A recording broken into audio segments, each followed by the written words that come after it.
4000 ሆናችሁ 46ቱን ቀናት እርስ በርስ ተዋውቃችሁ ተፋቅራችሁ ከሁሉም በላይ ኢትዮጵያን አጀንዳችሁ አድርጋችሁ መጀመሪያ ቀን እንደተናገርነው ይሄ ወንዝ ጥያቄ አይደለም፣ ይሄ እኔነት ጥያቄ አይደለም፣ ይሄ እኛነት ጥያቄ ነው፣ የጋራነት ጥያቄ ነው በሚለው ሂደት የተሳተፋችሁ በሙሉ በአጠቃላይ ከአገር ውስጥም ከአገር ውጭም ከሩቅም ሳይቀር ከመላው ዓለም የመጣችሁ ተሳታፊዎች በሙሉ በድጋሚ እንኳን ለዚህ ቀን አደረሰን እላለሁ።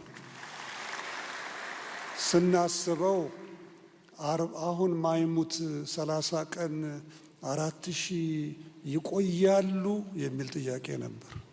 አይሰለቹም? አይደክማቸውም? ቶሎ ብለው ወደ አካባቢያቸው አይመለሱም? ምክንያቱም አሁን የዘር ጊዜ ነው፣ የአዝመራ ጊዜ ነው፣ የክረምት ጊዜ ነው። ለአርብቶ አደሩም ለአርሶ አደሩም የስራ ጊዜ ነው እና ማይሙት እነኝን 4000 ሰው በኢትዮጵያ ታሪክ ለመጀመሪያ ጊዜ እንደዚህ ኮንቴን አድርገን እንቆያለን የሚለው ትልቅ ጥያቄ ነበር። ይህንን ነው ድል የመታ ነው። ይህንን ነው ውጤታማ ያደረግነው።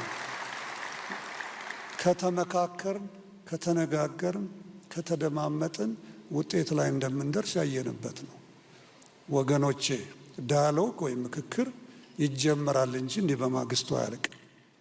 ብዙ ውሳኔዎችን አሳልፋችኋል። እነኚህ ውሳኔዎቻችሁ ወደየሚላኩበት ቦታ ይላካሉ።